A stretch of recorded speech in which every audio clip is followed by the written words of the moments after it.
today's our topic is audit evidence. Today we learn some of the issues when we learn about the audit evidence. So, audit evidence decision is planned with the following questions.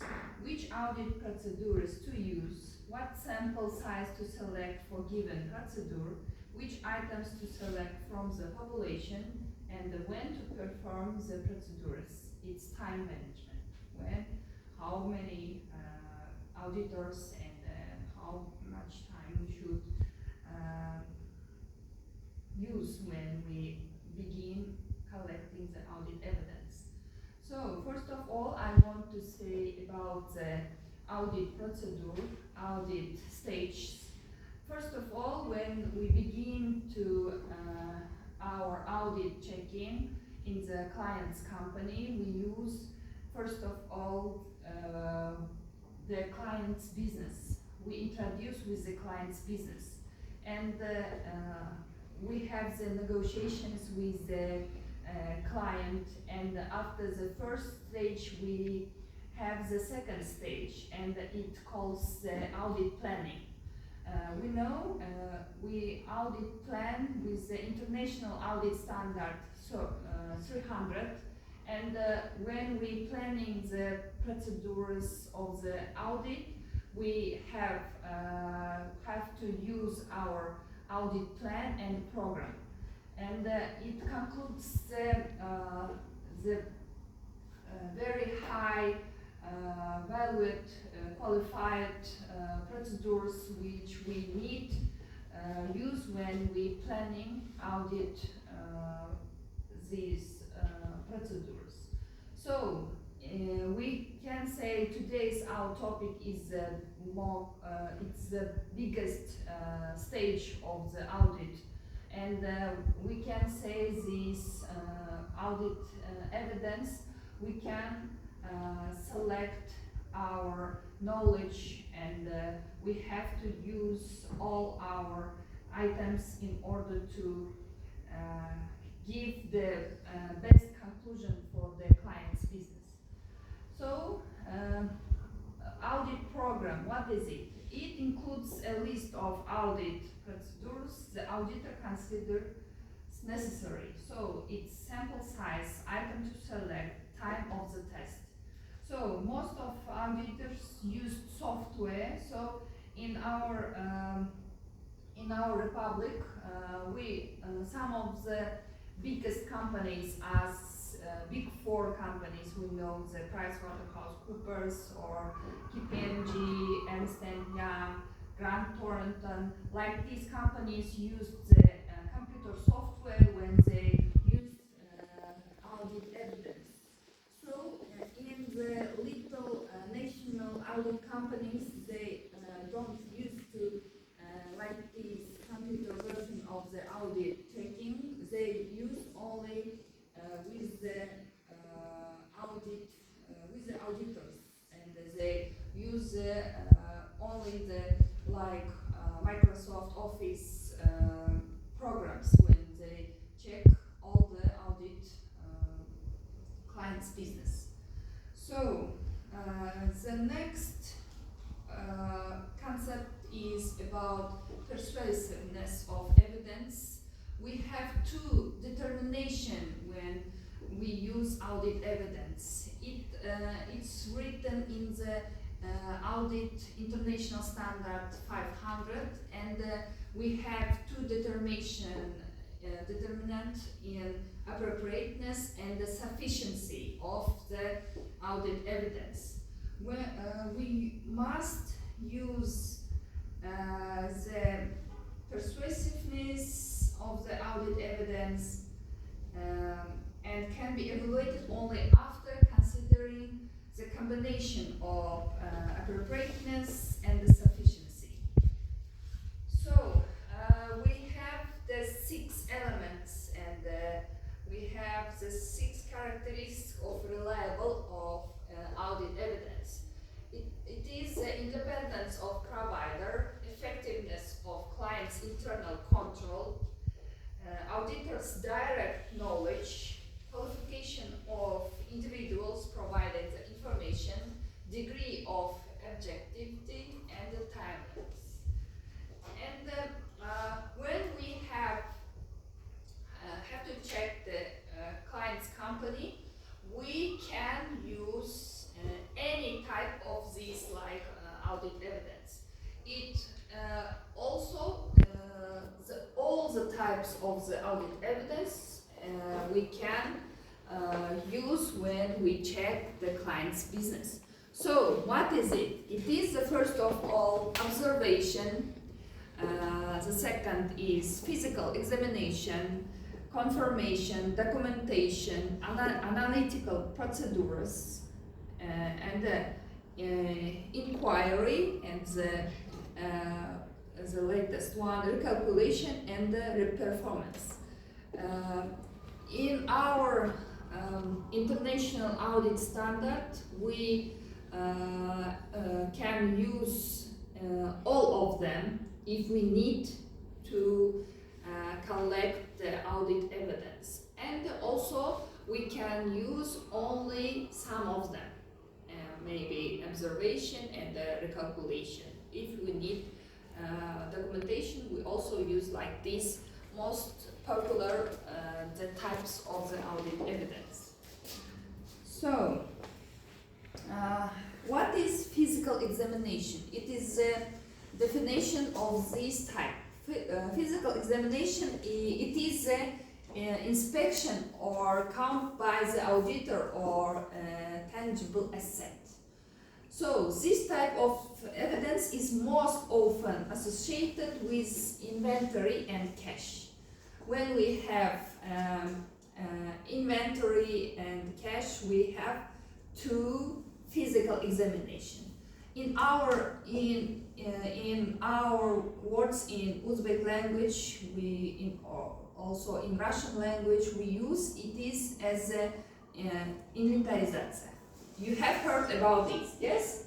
So it is a physical examination. So we should then collect all the inventory and or the cash, and we must compare with these documents, and it is in real fact and in the documentary how this summary is the same definition, must be the same definition. So the next type of the audit evidence, it is the documentation. What is it? It is the auditor's inspection of the client's documents and records. It can be internal document or it can be external documents. So we have to inspect all the types of the documents. So it can be internal documents concluded to the client's internal, all of types of documents. External documents, maybe it is connected with the bank's loan or the tax report. It can be like these documents. So the next type of the audit evidence, it is analytical procedures. Also in our lecture we have mentioned that the analytical procedures, it's a big stage also inside the audit evidence, and it also have another 530 audit standard. It is used in these standard analytical procedures all time. All auditors in the world, I can say that they use analytical procedures, because without analytics, without financial analytical coefficient, we cannot understand the client's industry and business. So we should in this type use assets and entity ability to continue as a going concern. So also we have to indicate the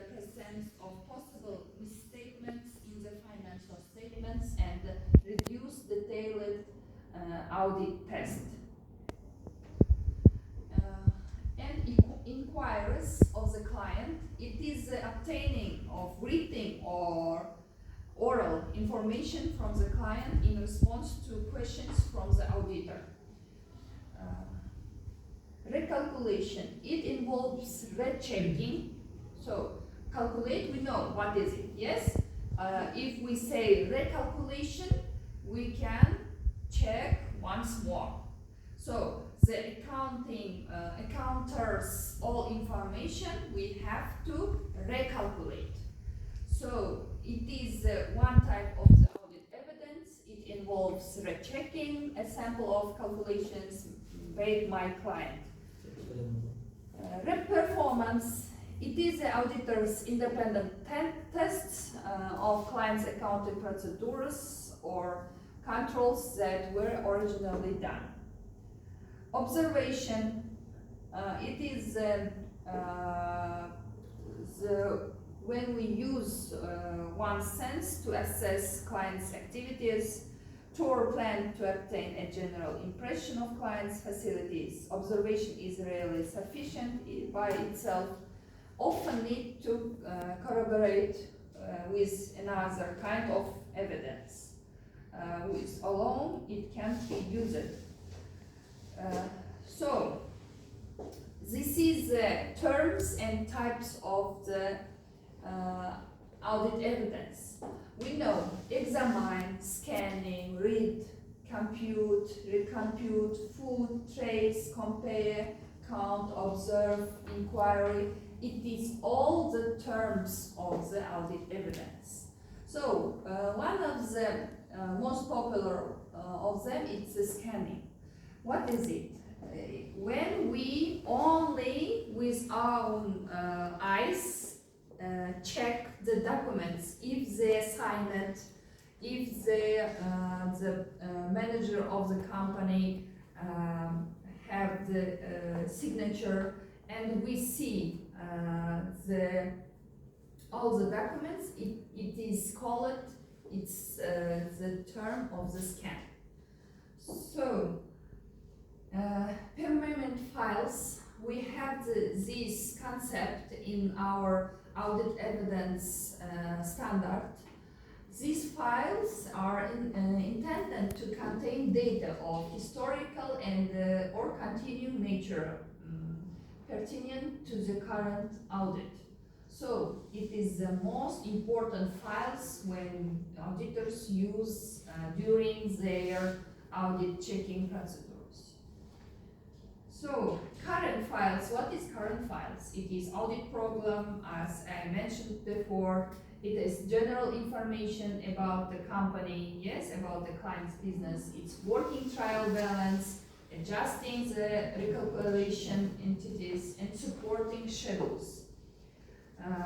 So types of supporting schedules, it is a summary of the procedures, examination of supporting documents, informational and outside documentation. So today's we also can use effect of technology. So nowadays we cannot imagine our life without international life, without the technology, without nowadays we use also artificial intelligence, yes, in everyday life. So effect of the technology when we auditing the client's business, it is the crucial, it take part a crucial role in this our checking. So audit evidence is increasingly in electronic form. Auditors must evaluate how electronic information affects the ability to gather evidence. Auditors use computers to read and examine evidence. Software programs are typically Windows-based programs. Also, now it's very developing, like this type, the programs. We also in our third year students, you find like these programs. Yes, do you remember about it? So in our Uzbekistan also we use some of the programs, software programs, when we check the audit. So it is last concept of our today's lecture. So did you understand everything? Can I ask you some questions about this today's topic? So we today after this we have to have quizzes, and we have to answer short answer questions. First of my question is, define audit evidence in your own words. Who will answer this question? Define audit evidence in your own words. Only give your own information. Please, who will answer the question? Please. Audit evidence is the information, documents, and evidence collected during the audit process and used by auditors and assess the financial position and performance of an organization. Yes, you are right. So, audit evidence with, if you explain with own words, when we collect the information from the external and the internal sites. Yes? Thank you. Sit down. The next question is, explain the difference between sufficiency and appropriateness of the audit evidence. Who will answer the question, please? Dana Khan, please. Sufficiency refers to the amount of audit evidence collected. More evidence is needed when risks are higher. Appropriateness refers to the quality of audit evidence, meaning its relevance and reliability in supporting the auditor's opinion. Yes, you are right. So we should find the difference between like this determination. Yes? Okay, sit down. The next question is, give 3 examples of external audit evidence and explain why it is more reliable than the internal evidence. So we said that the external evidence is more reliable than the internal evidence. Yes? So give me 3 examples about this. Who will answer this question? Who have the examples? Notebook, please.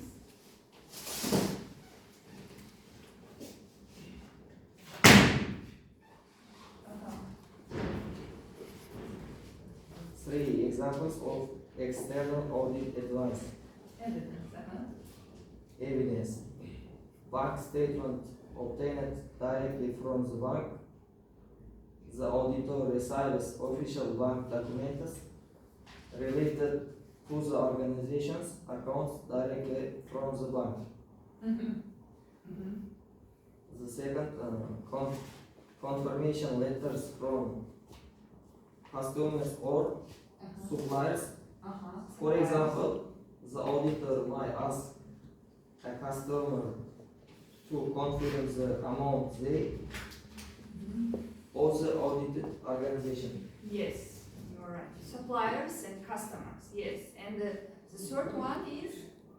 Third one, legal opinion from an external lawyer. For instance, the auditor might obtain a lawyer's official opinion regarding ongoing legal proceeding involving the company. Yes, you're right. You have chosen the best version of the explanation, the external audit evidence. Yes. First of all, banks. We also said that external audit evidence is more reliable than the internal evidence. So banks give about the client's cash and client's in the bank account, how many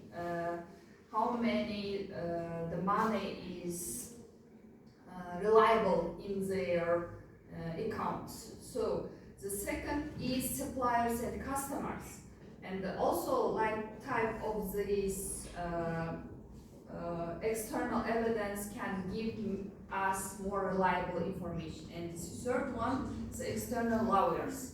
Lawyers also give us the very reliable information about the client's business.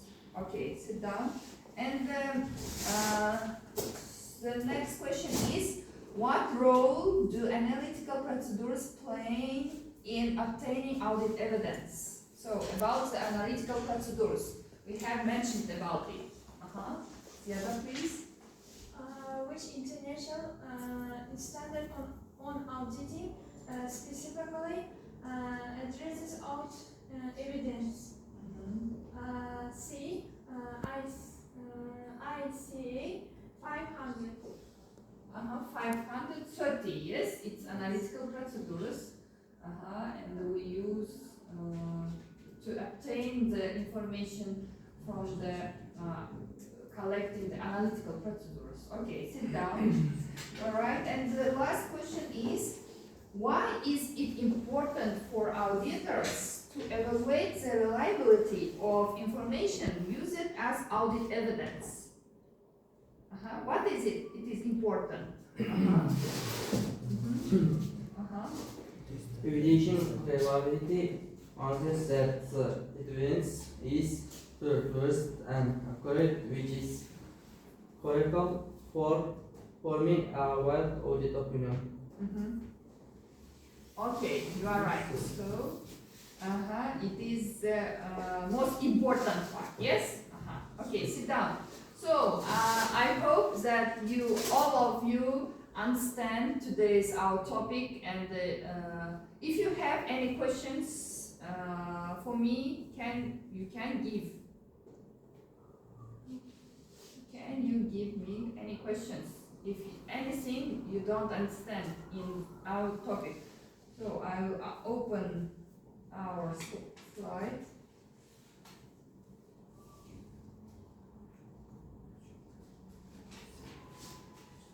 So then today's our lecture is over. Goodbye.